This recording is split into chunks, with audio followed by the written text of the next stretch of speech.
Well, let me begin by referring to something that I've already discussed. That is, if it is correct, as I believe it is, that a fundamental element of human nature is the need for creative work, for creative inquiry, for free creation without the arbitrary limiting effects of coercive institutions, then of course it will follow that a decent society should maximize the possibilities for this fundamental human characteristic to be realized. That means trying to overcome the elements of repression and oppression and destruction and coercion that exist in any existing society, ours for example, as a historical residue. Now, a federated, decentralized system of free associations incorporating economic as well as social institutions would be what I refer to as anarcho-syndicalism, and it seems to me that it is the appropriate form of social organization for an advanced technological society in which human beings do not have to be forced into the position of tools, of cogs in a machine, in which the creative urge, that I think is intrinsic to human nature, will in fact be able to realize itself in whatever way it will. I don't know all the ways in which it will. Je suis dans ma démarche beaucoup moins avancé, je vais beaucoup moins loin que M. Chomsky, c'est-à-dire que j'avoue n'être pas capable de définir, ni à plus forte raison de proposer un modèle de fonctionnement social idéal pour notre société scientifique ou technologique.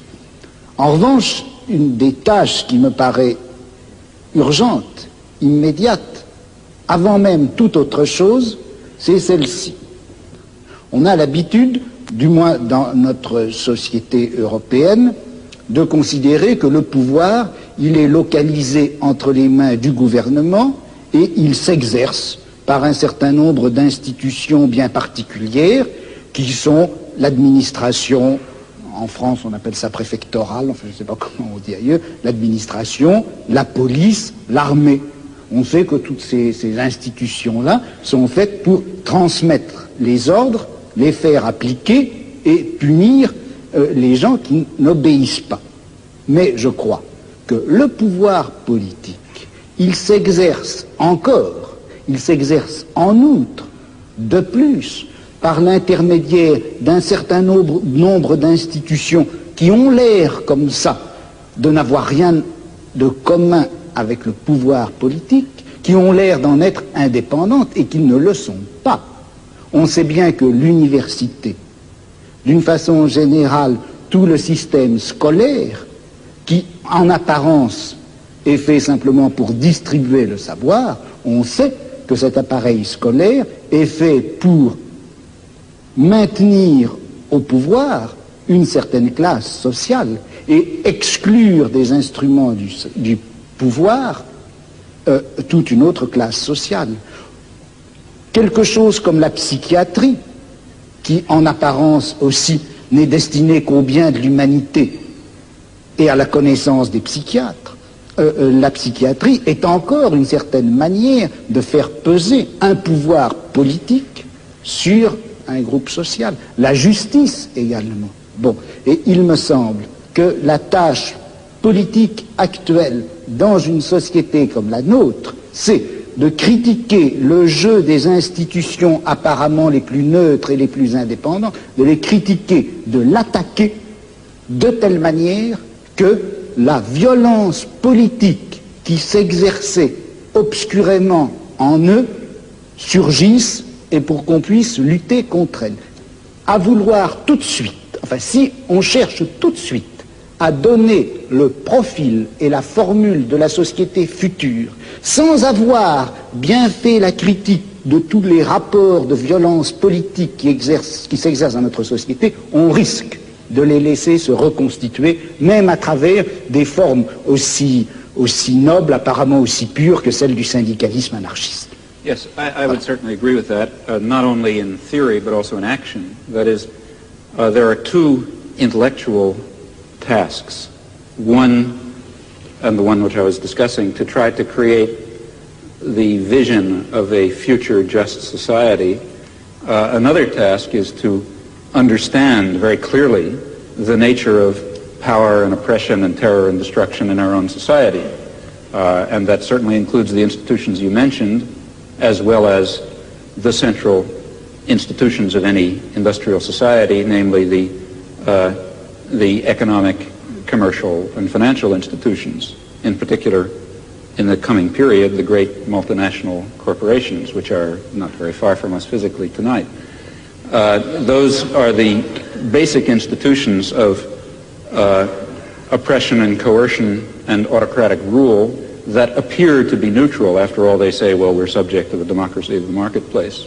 Still, I think it would be a great shame to lose or to put aside entirely the somewhat more abstract and philosophical, if you like, task of trying to draw the connections between a concept of human nature that gives full scope to freedom and dignity and creativity and other fundamental human characteristics, and relates that to some notion of social structure in which those properties could be realized, in which meaningful human life could take place.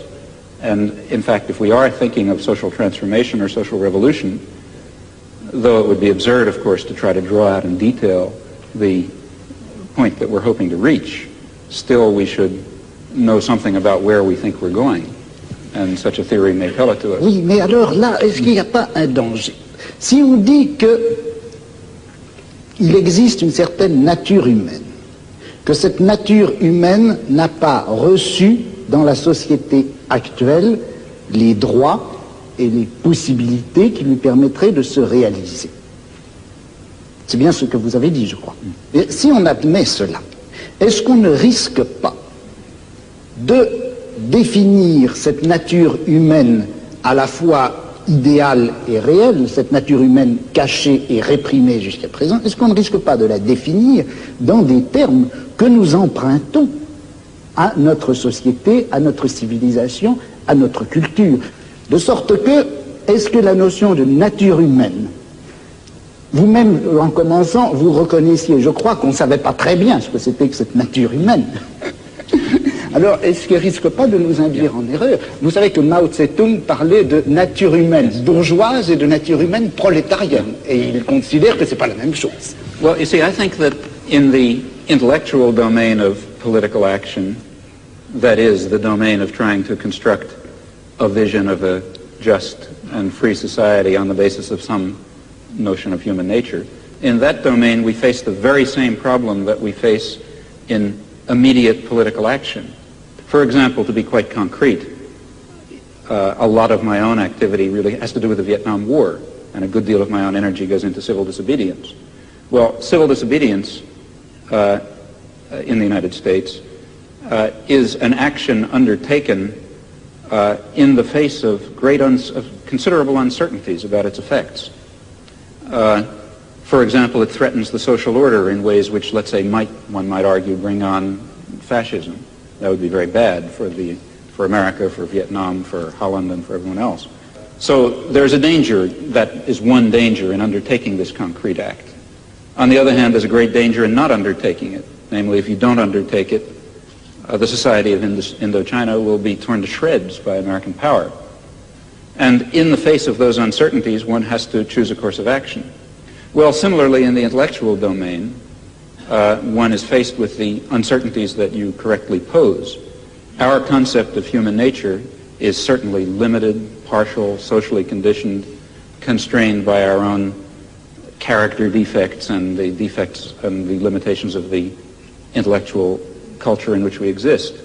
Yet at the same time, it's of critical importance that we have some direction, that we know what impossible goals we're trying to achieve if we hope to achieve some of the possible goals. And that means that we have to be bold enough to speculate and create social theories on the basis of partial knowledge while remaining very open to the strong possibility, in fact overwhelming probability, that at least in some respects we're very far off the mark. Il me semble que de toute façon, la notion même de justice fonctionne à l'intérieur de la société de classe comme revendication du côté de la classe opprimée et comme justification du côté de la classe oppressive. I don't agree with that. Et dans une société sans classe, je ne suis pas sûr qu'on ait encore à utiliser cette notion de justice. Yeah. Well, here I really disagree. I think that there is a sort of an absolute basis.